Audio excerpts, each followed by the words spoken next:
कहीं छात्रवृत्ति के नाम पर तो कहीं शिक्षकों की नियुक्ति के नाम पर, यानी कि सरकारी खजाना खाली किया जा रहा है। इन मदरसों द्वारा इन मदरसों के संचालक बड़े शिक्षा माफियाओं में गिने जाते हैं, क्योंकि जिन मदरसों की बुनियाद ही नहीं है उन मदरसों के नाम पर सरकारी धन निकाल कर डकार लिया जाता है।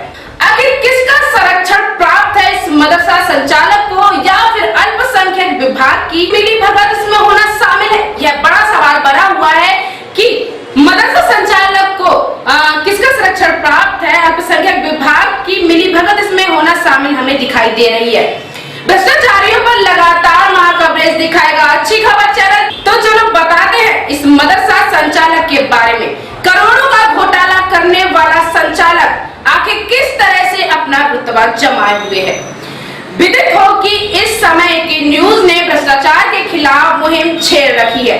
इसी क्रम में की न्यूज की टीम ने मदरसा गुलशन एस सालिम रमजानपुर तथा मदरसा कुतुबुल मदार भदसिया का रुख किया, जिसमें पता यह चला कि इसका संचालक साहिल अजीज कई वर्षों से छात्रवृत्ति का घोटाला कर रहा है। जब उससे संपर्क करने की कोशिश की गई तो उसने बीजेपी के कई बड़े नेताओं से अपने संबंधों के फोटो की न्यूज के व्हाट्सएप पर भेजना शुरू कर दिए। जी हाँ, जब उससे संपर्क करने की कोशिश की गई तो उसने कई बड़े बीजेपी के नेताओं से अपने संबंध के फोटो की न्यूज के व्हाट्सएप पर भेजना शुरू कर दिए और उसके द्वारा बताया गया कि वह बीजेपी के अल्पसंख्यक प्रकोष्ठ का उपाध्यक्ष है। इसकी जानकारी लेने के लिए जब हमने साहिल अजीज से बात की तो उसने अपने द्वारा किए गए घोटालों को सिरे से खारिज कर दिया और कहने लगा कि इसके बारे में आप प्रबंधक और अध्यक्ष से पूछो। जब उससे पूछा गया कि प्रबंधक और अध्यक्ष आप नहीं हो, तब उसने बताया कि मैं सिर्फ चलाता हूँ। और प्रबंधक और अध्यक्ष के नाम में उसने एक बड़े धर्म गुरु का नाम बताया और कहा कि इन लोगों के ही ये मदरसे हैं, इनकी सोसाइटी पर रजिस्ट्रेड है। यदि सिर्फ पिछले वर्ष की बात की जाए तो उसने दोनों मदरसों में मिलाकर लगभग 600 बच्चों की छात्रवृत्ति का गबन किया है। जी हाँ, यदि केवल पिछले वर्ष की बात की जाए तो उसने लगभग 600 बच्चों की छात्रवृत्ति का गबन किया है, क्योंकि यह छात्रवृत्ति उसके स्कूल के खातों में प्राप्त हुई है। सवाल यह उठता है कि जब मदरसे जमीन पर है ही नहीं तो पैसा किन बच्चों के खातों में गया। उसके द्वारा खुद कबूल किया गया कि मदरसा बन रहा है। जी हाँ, उसने खुद ये कबूल भी कर दिया कि मदरसा बन रहा है। तो पहले जो छात्रवृत्ति का गबन किया गया वह बच्चे कहाँ पढ़ाए गए, मदरसे बनाने के लिए पैसा कहाँ से आया, ध्यान देने योग्य बात है। जी हाँ, ये बहुत ही ज्यादा ध्यान देने योग्य बात है कि मदरसे बनाने के लिए पैसा कहाँ से आया।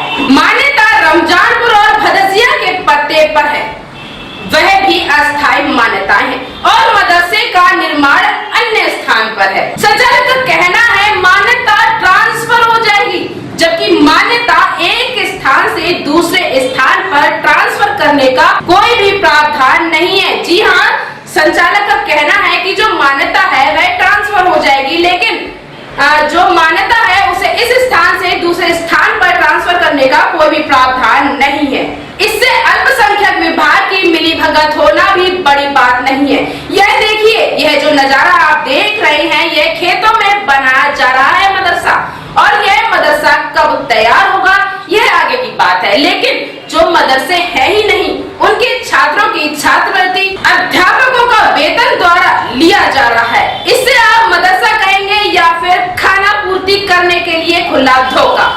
भारत सरकार की मदरसा आधुनिकीकरण योजना का लाभ भी इन दोनों मदरसों में पिछले कई वर्षों से लिया जा रहा है, जिसमें 6 अध्यापकों का मानदेय अल्पसंख्यक विभाग द्वारा लगातार निकाला जा रहा है। जब मदरसे ही नहीं तो मानदेय किसको दिया जा रहा है? इन सबको देखते हुए अल्पसंख्यक विभाग की कार्यशैली पर भी बड़ा सवालिया निशान लग रहा है।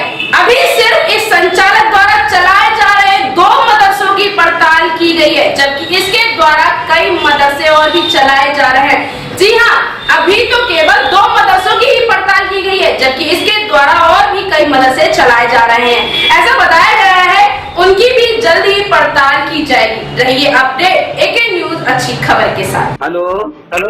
हाँ हेलो। डीएमओ साहब बोल रहे हैं अल्पसंग से? जी जी जी। अच्छा, एके न्यूज से बोल रहा हूँ, सब जायद पे। अच्छा हाँ बताएं। सर, एक आपसे जानकारी थोड़ी हमें चाहिए। एक मदरसा है गुलशन सालिम रमजानपुर में, अच्छा और दूसरा ही मदरसा है इनका कुतुबुल मदार भदसिया में। ठीक। दोनों के संचालक यही हैं। अच्छा तो अच्छा। मैं ये मालूम कर रहा था जैसे कि इनके यानी हर बार छात्रवृत्ति भी निकल रही है, टीचरों का जी मानदेय भी निकल रहा है, लेकिन जी जो जी। है ये मदरसे जमीन पर नहीं है। नहीं जमीन पर नहीं है, मैं तो चेक किया था, ये गुलशन सालिम इधर रमजानपुर में है। जी, रमजानपुर में कोई मदरसा गुलशन सालिम नाम से नहीं है। हमने खुद मौका पर जाकर सब पूरा गांव चेक किया है सर, अच्छा और कुतुबुल मदार भदसिया में भी नहीं है। चलो हम दोबारा चेक कर लेंगे, ऐसा कुछ है तो। मुझे तो मैं 2 बार जा चुका, कुतुबुल मदार बतसिया में भी ले गया था वो, और इधर जो रमजानपुर वाला आप बता रहे वहाँ भी ले गया था। अच्छा सर, कब गए थे आप? मुझे लास्ट ईयर की बात है। Last year? जी जी। लेकिन 2 साल से वहाँ पर जो है लोगों ने बताया है, और जो उसमें टीचर मेरे काम पास करते थे। अगर होंगे शायद फोटो भी अवेलेबल होंगे, मैं वो भी हो सके तो देख लूंगा, तो मैं व्हाट्सएप कर दूंगा आपको। अच्छा तो आपको जी। सर, मैंने यही जानने के लिए फोन किया, क्योंकि ये मदरसे ही नहीं है तो इनका मानदेय कहाँ से जा रहा है और छात्रवृत्ति कैसे निकल जाती है, ये समझ से परे है बिल्कुल बात। नहीं, छात्रवृत्ति तो बच्चों के खाते में जाती है ना, बच्चे नहीं तो सर, बच्चे इसका आवेदन करते हैं। सवाल तो ये उठ रहा है सर के जो मदरसा है ही नहीं तो बच्चे पढ़ा कहाँ रहे हैं वो? पिछले बार तो हमने जांच भी कराई थी, और इसके लिए साइलेंस से हमारी फोन पर बात हुई तो उन्होंने भी ये बताया कि मदरसे नहीं है हमारे दोनों गांव के अंदर। डीएमओ खुला झूठ बोल रहे हैं। पिछले साल ही नहीं 2 साल पहले से ही मदरसे गायब हैं। रमजानपुर और भदसिया से इससे साफ जाहिर होता है कि डीएमओ मदरसा संचालक से मिले हुए हैं। हेलो। हेलो। हाँ जी, साहिल भाई बोल रहे हैं? जी अच्छा भाई साहब, वेके न्यूज से बोल रहा हूँ, अच्छी खबर से। जी। आपसे थोड़ा हमें ये जानकारी लेनी थी, जैसे जो आपका विद्यालय चल रहा था मदरसा, जी मदरसा था आपका गुलशन सालिम, जी। तो अब ये मदरसा रमजानपुर में नहीं चलता है? नहीं होने चला है। अच्छा, दूसरा एक मदरसा और है आपका मदार वाला भदसिया में, जी। वो भी नहीं चल रहा है, मदरसा कुतुबुल मदार। हाँ उसमें काम चल रहा है अभी। नहीं तो भदसिया में चल रहा है, भमुइया में चल रहा है? ग्राम पंचायत एक ही है, भविजन चल रहा है। भमुइया में चल रहा है, मगर भदसिया का एड्रेस है इसमें। हाँ वो तो बुरा होगा, वो एक ही ग्राम पंचायत है ना, भविया भविया। अच्छा, तो शाहिल भाई, हमने आपसे जो है मालूम किया था कि आपके इस विद्यालय में 284 बच्चे हैं और इसमें 275 बच्चे हैं जिन्होंने वो ली है आपसे छात्रवृत्ति। कब की बात कर रहे हैं सर आप? पिछली साल की बात कर रहे हैं। अरे नहीं, पिछली साल का ली था तो ये पुराना होगा, रिटायर हुआ। पुराना कब? ये बहुत पुराना होगा। पिछली साल कितने बच्चे? एक में 14 बच्चे हैं, एक में शायद 40 बच्चे हैं। अच्छा, तो सबसे बड़ी बात तो ये है साहिल भाई कि जब मदरसे जमीन पर है ही नहीं तो बच्चे कहाँ पढ़ाते हैं आप? नहीं, ये जानकारी आपको स्कूल वाले से, अध्यक्ष से, प्रबंधक से जानकारी है, मैं क्या जानकारी देता हूँ। तो अध्यक्ष तो आप ही हैं इसके? अध्यक्ष है इसमें अतीब मियाँ, जानते हैं आप? बताइए कौन? अतीब मियाँ, वो इसके अध्यक्ष है, उन्हीं का कोई प्रबंधक है। मैं तो उसमें से पढ़ाता था। दोनों मदरसों में? हाँ, एक सोसाइटी में दोनों। अच्छा अच्छा, चलिए, तो ये और अच्छी बात हुई कि आप उसमें सिर्फ पढ़ाते थे, टीचर थे। हाँ, मैं उसमें कुछ थोड़ी टीचर था, उसमें देख रेख थी उस टाइम पे।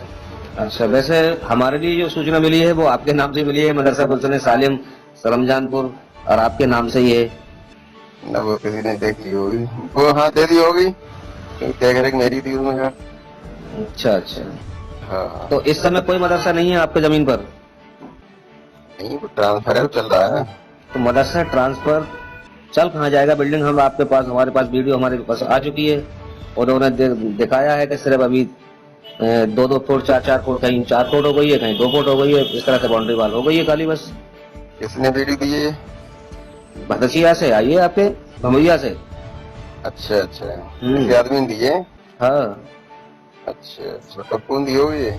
अब ये मैं नहीं कह सकता कौन है, मेरे पास नाम नहीं है भैया उनका। बहरहाल जो है वीडियो आई है वो मदरसा के यहाँ पे बनते हुए की, वो अभी जंगल में बन रहा है, खेतों में। हाँ जंगल ही बन रहा है। हाँ, तो मदरसा ट्रांसफर होते नहीं है, ऐसे कैसे नहीं हो जाएगा? जब तो एक मदरसा तो दोबारा आप नए बना रहे हैं तो नई मान्यता लेनी पड़ेगी आपको।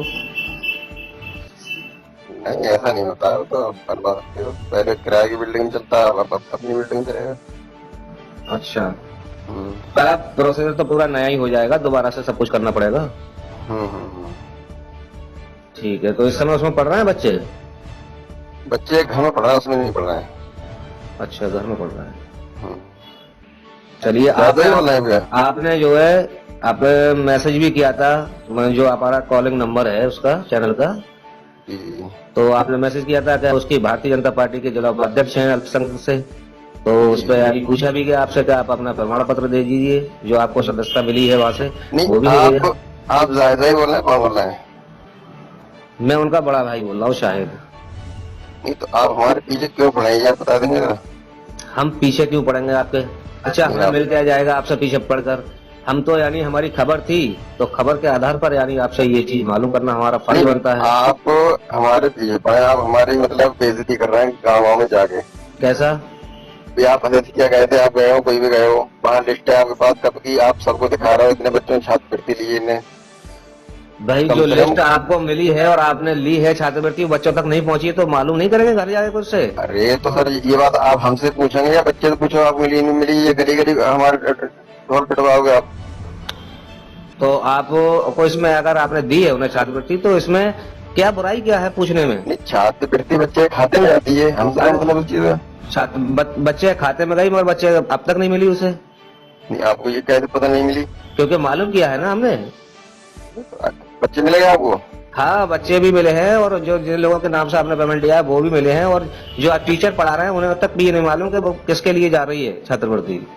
टीचरों से भी मालूम की है।